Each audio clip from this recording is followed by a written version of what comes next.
Érica, boa noite.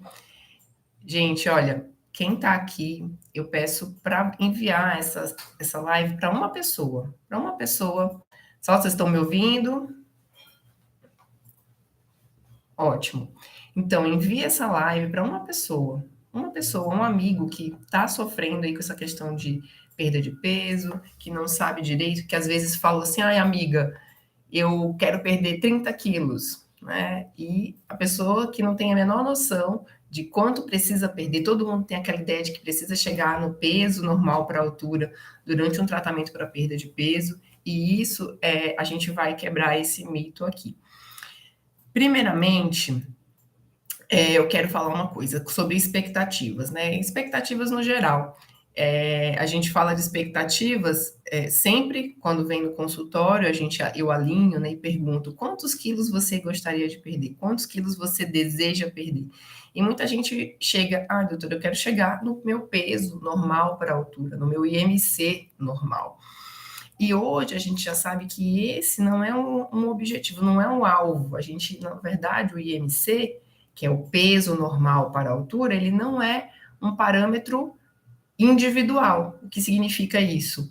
A gente precisa analisar outros detalhes com relação à idade, histórico de vida, histórico de perdas e reganhos, né? Para poder realmente tentar elaborar um peso que vai ser interessante, não só para ser alcançado, mas muito mais para ser mantido. Que é como eu sempre falo, né? O peso dos sonhos ele não pode ser um pesadelo para ser mantido.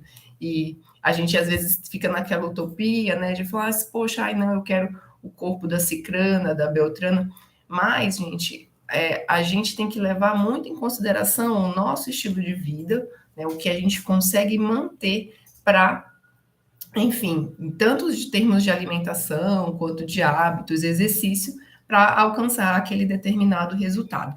E quando a gente fala de resultados, a gente pergunta, né, eu sempre pergunto, quantos quilos vocês acham que uma pessoa que faz um tratamento de dieta e exercícios perde?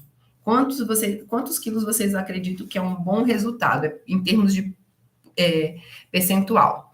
5%, 10%, 20%? O que significa isso? Uma pessoa de 100 quilos começa a fazer dieta e exercício, qual é um bom resultado para dizer assim, ela perdeu bem com dieta e exercício?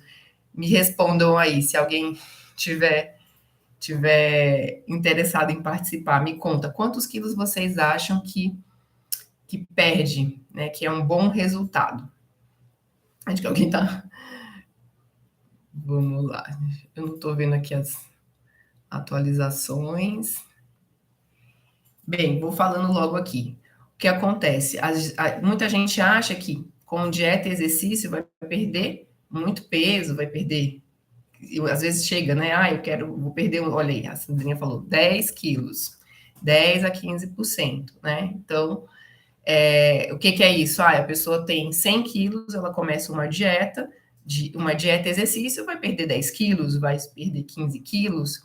E se eu disser para vocês que um excelente resultado de dieta e exercício é perder em torno de 2 a 5% do peso. Né? Então, quer dizer, a pessoa que está com 100 quilos, ela começa uma dieta de exercício, se ela se manter, ela em média, estou dizendo que não, nem todo mundo acontece isso, mas em média, 5%, perder 5% do peso é um bom resultado para um tratamento só com dieta e exercício. E aí é que tá, né? Mas a minha vizinha perdeu 20 quilos só com dieta e exercício. Mas não é a média, não é a maioria. E por que a gente sempre fala disso, né? Do que a gente espera? Para você não se frustrar, porque às vezes você está num ótimo resultado, como a Érica falou, quero perder 7 quilos. Então, se você perde 7 quilos com dieta e exercício, você está num resultado excelente, você está num resultado acima do que a maioria das pessoas alcança fazendo a mesma coisa, né? É por isso que é importante. E às vezes a pessoa fala, poxa, mas eu perdi 7 quilos com dieta e exercício e falta perder muitos, falta perder 10, mas olha, você está tão bem, tá bem acima do que a maioria das pessoas que fazem a mesma coisa alcançam, tá? E agora, me digam, com medicação, né? Em média, tá? A gente sabe que existem medicações mais potentes e outras nem tanto, mas vocês acham que um bom resultado com medicação, né? E sempre lembrando que medicação, a gente nunca usa só o remédio, tá? Medicação, a gente, quando propõe para uma pessoa iniciar um tratamento com remédio para perda de peso, a gente está propondo tratar a fome dela, né? Tratar o que é algo disfuncional das pessoas que têm obesidade e excesso de peso, que sofrem com mais fome do que quem não sofre com obesidade. Então, a gente sempre propõe usar medicação junto com dieta e exercício, junto com mudança de estilo de vida. Né? A gente não espera que a pessoa seja emagrecida pela medicação. Tá? Então, a Tereza falou assim que acha que uns 10 quilos. Kellen falou que o Ozempic me causou pancreatite. É um possível efeito colateral bem raro, Kellen, não é frequente, pancreatite. Eu posso falar que na minha prática, eu já atendo pessoas com obesidade, a gente já prescreve essa classe de remédios já há bastante tempo, e na minha prática clínica, e eu faço obesidade, atendo bastante obesidade, eu vi umas 4 pessoas que tiveram só, que não eram meus pacientes, eram relatos, né? Mas, enfim, pode acontecer, um efeito que a gente espera que não aconteça quando é prescrito, mas quanto mais pessoas usando a medicação, né? E aí isso é que tá, mais frequente a gente acaba vendo esses efeitos colaterais, tá? Então, assim, alguém falou 10, cadê? Tereza falou que acha que uns 10 quilos é uma perda, né, para uma pessoa de 100 quilos com medicação, tá?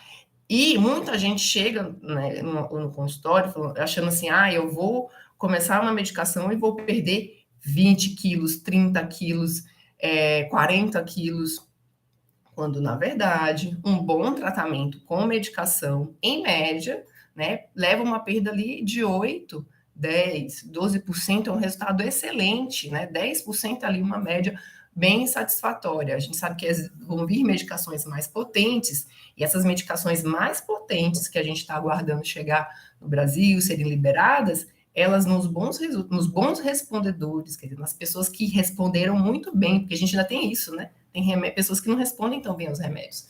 Elas levam uma perda de 15, 17% do peso, que é uma média próxima do resultado de cirurgia bariátrica.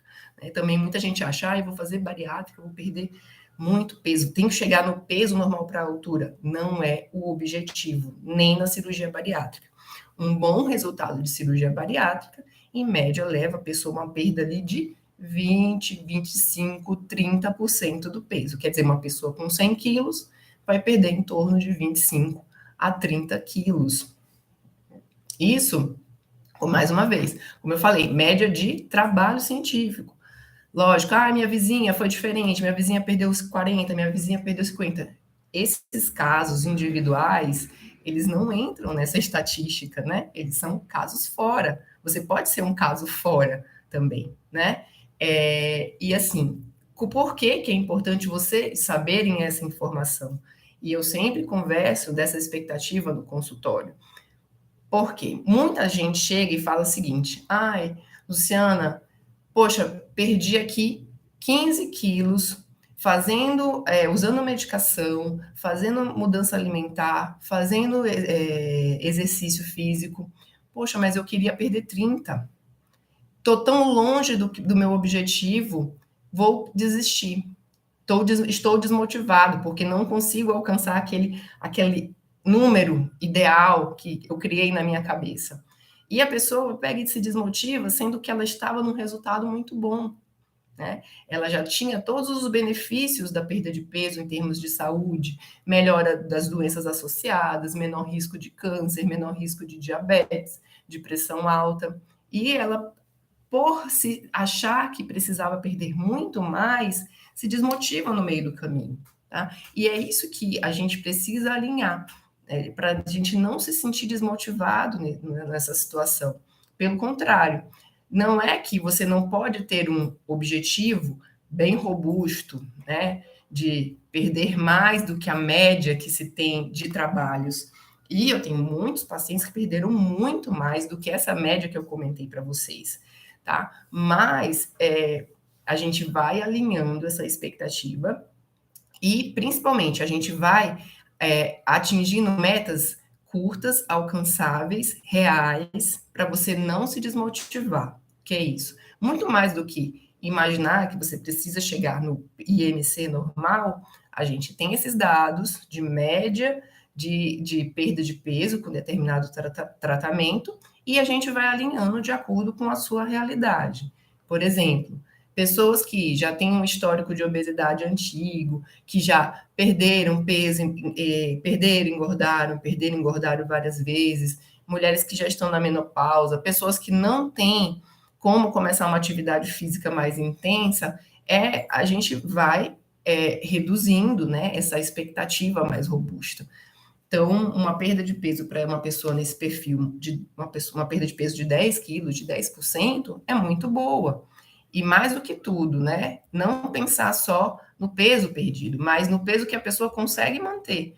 Né? Porque de nada adianta eu querer o corpo dos sonhos, né? Ah, eu tenho um corpo ideal, o corpo da fulana, da cicrana, é o meu corpo dos sonhos. Esse corpo ele não pode ser um pesadelo para ser mantido. Né? A gente vai alinhar em termos de expectativas, né, da sua vida, o que, que você faz. Ai, poxa, eu sou uma pessoa que cuido da minha casa, que trabalho, que tenho que cuidar dos filhos. Eu não tenho tempo de ir para academia todos os dias, mas eu tenho tempo de 3 vezes por semana. Eu gosto de ter um momento no final de semana com minha família, onde eu vou comer uma comida mais saborosa, onde eu vou tomar uma bebida alcoólica, um vinhozinho. Não espere que, para manter esse estilo de vida, uma pessoa que tem um corpo altamente sarado, né, sem gordura nenhuma, ela vai ter um estilo de vida normal. Ela não tem. Ela tem que pagar o preço para aquele corpo, tá? E isso é que você tem que entender também assim. Não é porque alguém faz aquilo que vou ter aquele resultado para mim. Né? Tudo existe uma individualidade nesse contexto, certo? Então, assim, muito do recado que eu queria falar, né, era bem disso, né, desse gente, que é importante a gente alinhar essas expectativas e muito mais do que ter um resultado em mente, né, de números, né, de quantos quilos eu vou ter que perder, é mais tentar se identificar com uma pessoa que alcança aquele resultado. Quando a gente pensa em mudanças de hábitos, muito mais do que a gente ter uma meta de resultado, né, a gente tem que ter metas de ação. Né? Então, quais são as ações que vão me levar àquele resultado? E ainda mais, uma camada mais profunda de mudança. Será que eu estou tendo a atitude de uma pessoa que alcança aquele resultado? Né? Isso aí é algo que a gente sempre tem que ali no dia a dia se questionar. De nada adianta eu querer um resultado, né, de, por exemplo, passar num concurso público. Ah, eu vou passar num concurso. Eu quero ter aquele resultado de ter sucesso naquela empreitada. Mas será que eu estou tendo a atitude de uma pessoa que passa em concurso? Né? Quais são as atitudes de uma pessoa que passa um concurso? Ah, estuda 5 horas, 6 horas por dia, 8 horas por dia, abdica de alguns prazeres, não, às vezes não vai, recusa algumas situações sociais, né? Se dedica ali de forma integral para aquele momento de preparação. Tá? E aí eu quero aquele resultado, mas eu não estou disposta a fazer as mudanças necessárias para eu ter aquele resultado. E como que fica? Né? Então, é isso que a gente tem que ir alinhando, e é um trabalho muito, né? A gente acha que é muito simples tratar a obesidade, mas é uma espécie de terapia aí conjunta também, né? As consultas acabam sendo consultas para a gente alinhar a parte médica, né? Lógico, eu não faço papel de terapeuta, pelo amor de Deus, as psicólogas fazem esse papel maravilhosamente bem, e a gente precisa muito da ajuda delas, mas é lógico que durante assim as avaliações, né, a cada consulta, a gente sempre vai alinhando expectativas, entendendo ali de um pouco da parte dessa mudança de identidade que a pessoa que está em tratamento, ela precisa incorporar. Eu sempre falo assim, de nada adianta alguém chegar e falar para você, olha, você tem que fazer aquilo. É muito difícil para a gente, como adultos, né, receber ordens de um médico que seja, de um nutricionista, olha, você vai ter que fazer tal coisa, você vai ter que cortar determinado alimento, você vai ter que comer dessa maneira. Mas quando a mudança parte da gente, né, quando você entende que aquela mudança vai te ajudar a chegar naquele resultado que você tanto sonha, você incorpora isso para você, né, e você começa a se identificar como uma pessoa que alcança aquele resultado, aí sim. Por isso que eu sempre falo para os meus pacientes, né, aqui na rede social. Então, o primeiro passo para a gente começar um tratamento é acreditar, né? Acreditar que a gente consegue alcançar aquele resultado. Sem acreditar, a gente já perdeu, a gente já falhou, a gente já não vai conseguir dar nem o primeiro passo. Então, acreditar, fortalecer essa crença na nossa capacidade, ter um profissional capacitado acompanhando, onde você vai ter segurança desse acompanhamento, né, desse suporte, e buscar se identificar com essa realidade, né, com essa pessoa que alcança aquele resultado, certo? Acho que era mais ou menos esse o recado. Eu falei que ia ser uma live rápida, mas para a gente entender realmente dessas expectativas. E eu vou abrir aqui para dúvidas, se alguém tiver alguma dúvida.